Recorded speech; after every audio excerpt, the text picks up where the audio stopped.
சமூக மீடியா சொந்தங்களுக்கு வணக்கம். இன்றைய நாளிலும் மற்றும் ஒரு உலக செய்திகளின் ஒரே பார்வையோடு இணைந்திருக்கின்றோம். அந்த வகையிலே உலகப் போர் மூழ்வதற்கான அத்தனை அறிகுறிகளும் ஒரே நாளில் அரங்கேறியுள்ளன. ரஷ்யாவின் மிக ஆழமான எல்லைக்குள் உக்ரைன் நடத்திய அசுர வான்வெளி தாக்குதல் புடினின் அணுசக்தி பலத்தையே உலுக்கியுள்ளது. மறுபுறம் வளைகுடா பகுதியில் அமெரிக்காவிற்கு செக்மேட் வைக்க ஈரான் தரைவழி போரையும் தாண்டி வாஷிங்டனின் ஒட்டுமொத்த உள்கட்டமைப்பையும் முடக்கும் அசுர சைபர் போரை தொடுத்துள்ளது. அமெரிக்காவின் பிரதான மருத்துவமனைகள், குடிநீர் மற்றும் மின்கட்டமைப்புகளை இலக்கு வைத்து ஈரானிய புரட்சிகர பாதுகாப்பு படையின் சைபர் பிரிவு மாபெரும் இணைய தாக்குதல் அச்சுறுத்தல். ஹார்முஸ் ஜலசந்தியை தொடர்ந்து மற்றும் ஒரு முக்கிய கடல்சார் பாதையான பாப்பல் மண்டிப் மீது ஏமனின் கவுதிகள் அரசு கடல் முற்றுகை பிரகடனம். சவுதி எண்ணெய் கப்பல் நடுக்கடலில் தீக்கிரை. மத்திய கிழக்கில் ஈரானின் அணு ஆயுத லட்சியங்களை முறியடிக்க அமெரிக்கா, சவுதி அரேபியா இடையே வரலாற்று சிறப்புமிக்க சிவில் அணுசக்தி ஒப்பந்தம் அதிரடியாக கையெழுத்து. குவைத்தில் உள்ள அமெரிக்க ராணுவ முகாம்களை தரைமட்டமாக்கிவிட்டு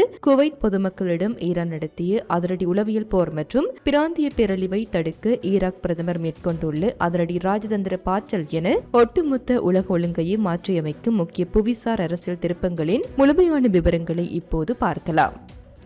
மத்திய கிழக்கு பிராந்திய மற்றும் ஒட்டுமொத்த சர்வதேச புவிசார் அரசியல் தளத்திலும் போர் பதற்றங்கள் மற்றும் ராஜதந்திர நகர்வுகள் அசுர வேகத்தில் மாற்றமடைந்து வருகின்றன. ஹார்முஸ் ஜலசந்தியின் மீது ஈரான் தனது முழுமையான கட்டுப்பாட்டை கோரியதாலும் சர்வதேச வர்த்தக பாதையில் சென்ற பல எண்ணெய் கப்பல்களை தாக்கி நிறுத்தியதாலும் மேற்கு ஆசியா தற்போது ஒரு மாபெரும் வெடிப்பு நிலையை எட்டியுள்ளது. இந்த அசுர பதற்றங்களுக்கு மத்தியில் செங்கடலில் நடத்தப்பட்ட ஒரு கொடூரமான தாக்குதலுக்கு பிறகு சவுதி அரேபியாவுடன் தொடர்புடைய ஒரு பிரமாண்ட எண்ணெய் கப்பல் பிடித்து எறிந்து வருவது சர்வதேச எரிசக்தி விநியோக சங்கிலியை உலுக்கியுள்ளது. ஈரான் தற்போதைக்கு ஒரு உடன்படிக்கைக்கு தயாராக இல்லை என்றாலும் அமெரிக்காவின் ராணுவ மற்றும் பொருளாதார அழுத்தங்கள் காரணமாக தெஹ்ரான் இறுதியில் பேச்சுவார்த்தை மேசைக்கு வந்து உடன்பட ஒப்புக்கொள்ளும் என்று நம்புவதாக அமெரிக்க ஜனாதிபதி டொனால்ட் ட்ரம்ப் அதிரடியாக கூறியுள்ளார். மத்திய கிழக்கில் ஈரானின் அணுசக்தி அச்சுறுத்தலை முறியடிக்கும் வகையில் வாஷிங்டன் மற்றும் ரியாத் இடையே ஒரு புதிய ராணுவ மற்றும் ராஜதந்திர அரண் உருவாக்கப்பட்டுள்ளது. அமெரிக்காவும் சவுதி அரேபியாவும் அணு ஆயுத பரவலுக்கு எதிரான மிக கடுமையான பாதுகாப்பு அம்சங்களுடன் கூடிய ஒரு வரலாற்று சிறப்புமிக்க சிவில் அணுசக்தி ஒத்துழைப்பு ஒப்பந்தத்தில் அதிகாரப்பூர்வமாக கையெழுத்திட்டுள்ளன. இந்த ஒப்பந்தம் வளைகுடா பிராந்தியத்தில் ஈரானின் அணு ஆயுத லட்சியங்களுக்கு ஒரு மாபெரும் செக்மேட் ஆக கருதப்படுகின்றது.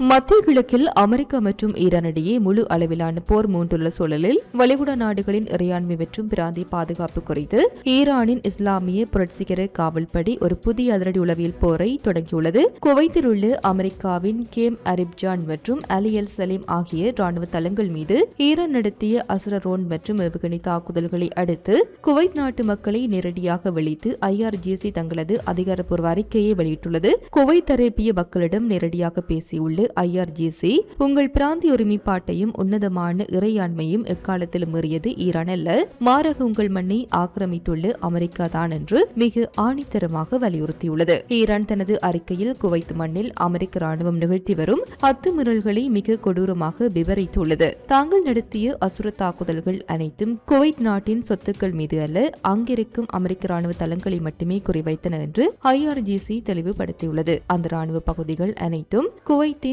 சொந்த எல்லை காவலர்களின் கட்டுப்பாட்டிற்குள் முற்றிலும் அப்பாற்பட்டவை என்று அது அம்பலப்படுத்தியுள்ளது. அது அமெரிக்க தளங்களுக்குள் அமெரிக்க ராணுவத்தினரும் பிற நாடுகளின் கைதிகள் உட்பட அவர்கள் விரும்பும் எவரும் குவைத் அரசின் அனுமதியின்றி மிக சுதந்திரமாக நுழைந்து வெளியேறுகின்றார்கள் என்று அது விவரித்துள்ளது. ஆகவே உங்கள் பிராந்திய ஒருமைப்பாட்டையும் இறையாண்மையும் மீறியது அமெரிக்கா தான், நாங்கள் அல்ல. உலகெங்கும் குற்றத்தை தவிர வேறு எதையுமே அறியாத அமெரிக்க ராணுவம் ஆக்கிரமித்துள்ள நிலங்களை மட்டுமே நாங்கள் ஏவுகணைகள் கொண்டு திட்டமிட்டு தாக்குகின்றோம் என்று IRGC தனது போப் பிரகடன அறிக்கையில் அதிரடியாக கூறியுள்ளது. மேற்கு ஆசியாவை குலுக்கி வரும் பிராந்திய போர் தற்போது உலகின் மிக முதன்மையான சர்வதேச எரிசக்தி போக்குவரத்து பாதைகளை அசுர வேகத்தில் முடக்கி வருகின்றது. ஈரானால் ஹார்முஸ் ஜலசந்தி முடக்கப்பட்டுள்ள பரபரப்பான சூழலில் செங்கடலின் தெற்கு நுழைவாயிலாக திகழும் பாப்பல் மண்டிப் ஜலசந்தியை இலக்கு வைத்து ஏமனின் அன்சார் அல்லா ஆயுத படையினர் நடத்திய அசுர ஏவுகணை தாக்குதலில் சவுதி அரேபியாவுடன் தொடர்புடைய மாபெரும் எண்ணெய் கப்பல் ஒன்று கொடூரமாக தாக்கப்பட்டு தீப்பிடித்து எரிந்து வருகின்றது. செங்கடலில் சவுதி எண்ணெய் கப்பல் மீது மீது நடத்தப்பட்ட இந்த கொடூர தாக்குதலையும் அதன் விளைவாக கப்பலில் ஏற்பட்டுள்ள அசுர தீ விபத்தையும் சவுதி அரேபிய அரசு ஊடகங்கள் அதிகாரப்பூர்வமாக உறுதிப்படுத்தியுள்ளன. அதிர்ஷ்டவசமாக தாக்குதலுக்குள்ளான கப்பலின் ஊழியர்கள் அனைவரும் பத்திரமாக மீட்கப்பட்டு பாதுகாப்பாக இருப்பதாக ரியாத் தெரிவித்துள்ளது. ஏமனின் அன்சார் அல் அமைப்பு இந்த அசுர தாக்குதலுக்கு பகிரங்கமாக பொறுப்பேற்றுள்ளதுடன் சவுதி அரேபியாவுக்கு எதிரான தங்களின் போர் பிரகடனத்தை அடுத்த கட்டத்திற்கு எடுத்து சென்றுள்ளது. இந்த தாக்குதலானது ஏற்கனவே திறம்பட மூடப்பட்டுள்ள ஹார்மோஸ் ஜலசந்தியை பாதிக்கவில்லை, மாறாக உலகளாவிய கச்சா எண்ணெய் மற்றும் எரிசக்தி விநியோகத்தின் மற்றும் ஒரு முதன்மை நரம்பாக விளங்கும் பாப்பல் மண்டே விநியோக பாதையை முற்றிலுமாக பாதித்து முடக்கியுள்ளது. சவுதி அரேபிய ராஜ்யத்தின் மீது தங்களது அசுர கடல் முற்றுகையை அதிகாரப்பூர்வமாக அறிவித்த பின்னர் பிராந்தியத்தில் போர் விரிவடைந்து வருவதை காட்டும் சமீபத்திய உச்சக்கட்ட பதற்ற புள்ளி இதுவாகும் என தோகோவிலிருந்து வரும் உளவுத்துறை தகவல்கள் எச்சரிக்கின்றன. மத்திய கிழக்கிலும் சர்வதேச கடற்பரப்புகளிலும் அமெரிக்கா ஈரானிடையே மூண்டுள்ள நேரடி ராணுவ போர் தற்போது அசுர வேகத்தில் டிஜிட்டல் உலகிற்கும் பரவி வாஷிங்டனுக்கு பெரும் அச்சுறுத்தலை ஏற்படுத்தியுள்ளது. ஈரானிய படைகள் அமெரிக்காவின் மிக முக்கிய உள்கட்டமைப்புகளுக்கு ஒரு உண்மையான அச்சுறுத்தலை ஏற்படுத்தி வருவதாக அமெரிக்க உளவுத்துறையும் சைபர் பாதுகாப்பு அமைப்புகளும் அவசர எச்சரிக்கை விடுத்துள்ளன. பிரபல சைபர் பாதுகாப்பு நிறுவனமான குளோபல் சைபர் ரிக்ஸின் தலைமை நிர்வாகி ஜோடி வெஸ்பி அல் ஜசீரா ஊடகத்திற்கு அளித்துள்ள பிரத்யேக பேட்டியில் ஈரான் தொடர்புடைய சைபர் அச்சுறுத்தல்கள் குறித்து அமெரிக்க அரசாங்கத்தின் அதிகாரப்பூர்வ ஆலோசனை எச்சரிக்கையானது ஒரு உண்மையான அச்சுறுத்தல் மற்றும் மாபெரும் அபாயத்தை பிரதிபலிக்கிறது என்று அதிரடியாக தெரிவித்துள்ளார். அமெரிக்காவின் உள்நாட்டு பாதுகாப்பு நெட்வொர்க்குகளை ஈரானிய இணைய படைகள் எவ்வாறு ஊடுருவுகின்றன என்பதனை வெஸ்பி மிக தெளிவாக விவரித்துள்ளார். அமெரிக்காவின் மிக முக்கிய உள்கட்டமைப்புகளை மட்டுமே துல்லியமாக இலக்காக கொண்டு இந்த சைபர் தாக்குதல்கள் ஈரானிய புரட்சிகர பாதுகாப்பு படையின் மின்னணு இணைய கட்டமைப்பு பிரிவுடன் இணைந்து மிக தெளிவாக நடத்துவதாக அமெரிக்க உயர் அதிகாரிகள் அவதானித்துள்ளனர்.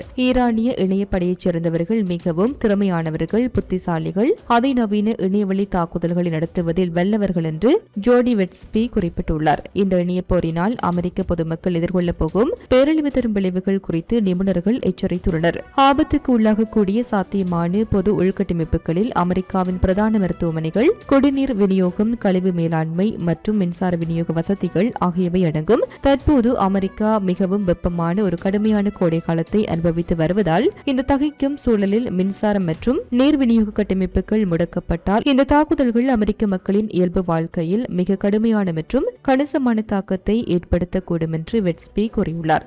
மத்திய கிழக்கில் அமெரிக்கா மற்றும் ஈரானிடையே மூன்றுள்ள முழு அளவிலான அசுர போர் உலகை ஒழுக்கி வரும் வேளையில் இப்பிராந்தியத்தின் மிக முக்கிய ராஜதந்திர நகர்வாக ஈராக் பிரதமரின் அதிரடி பயணம் அமைந்துள்ளது. அமெரிக்காவிற்கு மேற்கொண்டு தனது உத்தியோகபூர்வ பயணத்தை அண்மையில் நிறைவு செய்து ஈராக் பிரதமர் அலி அல் ஜைதி தற்போது ஈரானின் தலைநகரான தெஹ்ரானுக்கு மிக அவசரமான தூது பயணம் ஒன்றை மேற்கொண்டுள்ளார். தெஹ்ரானில் ஈராக் பிரதமர் அலி அல் ஜைதி மற்றும் ஈரான் அதிபர் மசூத் பெசக்கியன் ஆகியோருக்கு இடையே தற்போது நடைபெற்று வரும் இந்த பேச்சுவார்த்தைகள் இருதரப்பு உறவுகளை மேம்படுத்துவதோடு பிராந்திய போரை தணிக்கும் நோக்கில் பல அசுர புரிந்துணர்வு ஒப்பந்தங்களை நோக்கமாக கொண்டுள்ளன என இருநாட்டு அதிகாரப்பூர்வ அறிக்கைகள் உறுதிப்படுத்தியுள்ளன. ஈராக் பிரதமரின் இந்த தெஹ்ரான் வருகைக்கு பின்னால் சர்வதேச அரங்கில் பல முக்கிய காரணிகள் மற்றும் உத்திசார் வரிசை முறைகள் உறைந்துள்ளன. வளைகுடாவில் நிலவும் தற்போதைய பேரழிவுக்கு மத்தியில் இரு நாடுகளுக்கும் இடையேயான பேச்சுவார்த்தைகளில் எரிசக்தி மற்றும் எண்ணெய் விநியோக பாதுகாப்பு ஒரு மிக முக்கிய பிரச்சனையாக இருக்கும் என எதிர்பார்க்கப்படுகின்றது. அமெரிக்காவிற்கும் ஈரானுக்கும் இடையிலான ராணுவ பதற்றம் மற்றும் ஏவுகணை தாக்குதல்கள் அசுர வேகத்தில் அதிகரித்து வரும் வேளையில் இந்த பயணம் அமைந்துள்ளது. அந்த பதற்றத்திற்கு எப்படியாவது ஒரு ராஜதந்திர முடிவு கட்ட உதவுவது இந்த அவசர பயணத்தின் முதன்மை நோக்கங்களில் ஒன்று என ஈராக் உயர்மட்ட அதிகாரிகள் பகிரங்கமாக கூறியுள்ளனர். பிரதமரின் பயணங்களின் வரிசை முறை சர்வதேச அரசியல் ஆய்வாளர்களால் உற்று நோக்கப்படுகின்றது. அவர் சமீபத்தில் அமெரிக்காவில் இருந்தார், இப்போது ஈரானில் பேச்சுவார்த்தை நடத்துகின்றார். இதனைத் தொடர்ந்து உடனடியாக துருக்கிக்கு செல்லவிருக்கின்றார். இந்த பிராந்தியத்தின் கடுமையான மோதல் சூழ்நிலைகள் இந்த மூன்று பயணங்களின் முக்கிய விவாத பொருளாக இடம்பெறவுள்ளன. வாஷிங்டனின் தூதுவராக பிரதமர் அலி அல் ஜைதி செயல்படவில்லை என்பதை ஈராக் அரசு மிக தெளிவாக விளக்கியுள்ளது. பிரதமர் அமெரிக்காவிடமிருந்து ஈரானுக்கு என்று பிரத்யேகமாக எந்த ஒரு நேரடி செய்தியையும் கொண்டு வரவில்லை என்று ஈராக் அதிகாரிகள் திட்டவட்டமாக மறுத்துள்ளனர். மாறாக தனது சமீபத்திய அமெரிக்க பயணத்தின் போது தங்களுக்கு அதிகாரப்பூர்வமாக தெரிவிக்கப்பட்ட அமெரிக்காவின் உண்மையான ராணுவ மற்றும் ராஜதந்திர நிலைப்பாட்டுடன் சேர்த்து ஈராக்கின் சொந்த நிலைப்பாட்டையும் ஈரான் அதிபரிடம் அவர் நேருக்கு நேர் விரிவாக பேசுவார் என்று ஈராக் அதிகாரிகள் தெளிவுபடுத்தியுள்ளனர். உக்ரைன் ரஷ்யா இடையான போர் 4 ஆண்டுகளை கடந்து அசுர வேகத்தில் தீவிரமடைந்து வரும் வேளையில் ரஷ்யாவின் அணுசக்தி பாதுகாப்பு கட்டமைப்பையை நிலைகுலைய செய்யும் ஒரு வரலாற்று சிறப்புமிக்க தாக்குதலை உக்ரைன் உளவுத்துறை வெற்றிகரமாக நிகழ்த்தியுள்ளது. ரஷ்ய எல்லைக்குள் சுமார் 800 கிலோமீட்டர் ஆழத்தில் அமைந்துள்ள புகழ்பெற்ற எங்கெல்ஸ் 2 மூலோபாய விமானப்படை தளத்தை குறிவைத்து உக்ரைனிய ஆளில்லா விமானங்கள் நடத்திய அசுர குண்டுவீச்சில் ரஷ்யாவின் மிக உன்னதமான TU-95 MS ஒத்திசார் குண்டுவீச்சு விமானம் முற்றிலும் தகர்க்கப்பட்டது.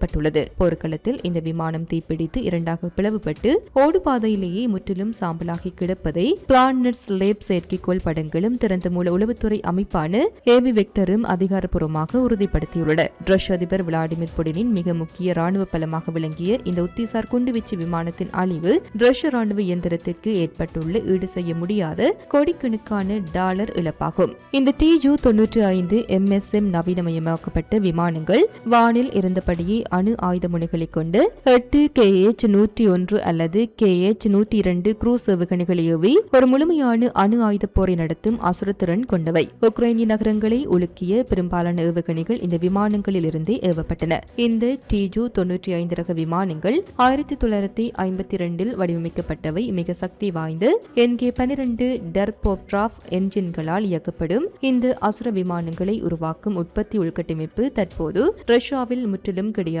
இதனால் அளிக்கப்பட்ட இந்த விமானத்திற்கு மாற்றாக ரஷ்யாவால் புதிய விமானத்தை இனி தயாரிக்கவே முடியாது என்பது குறிப்பிடத்தக்கது. உக்ரைன் அதிபர் வோலோடிமிர் ஜெலன்ஸ்கி இந்த அசுர சாதனையை அதிகாரப்பூர்வமாக பிரகடனம் செய்துள்ளார். ரஷ்யாவின் மூலோபாய விமானப்படை அதன் தொலைதூர ராணுவ விமான தளங்களில் கூட இனி பாதுகாப்பாக இருக்க முடியாது. அளிக்கப்பட்ட ஒவ்வொரு மூலோபாய குண்டுவீச்சு விமானமும் காப்பாற்றப்பட்ட உக்ரைனிய உயிர்களை குறிக்கிறது என உக்ரைன் பாதுகாப்பு படை அதிரடியாக தெரிவித்துள்ளது.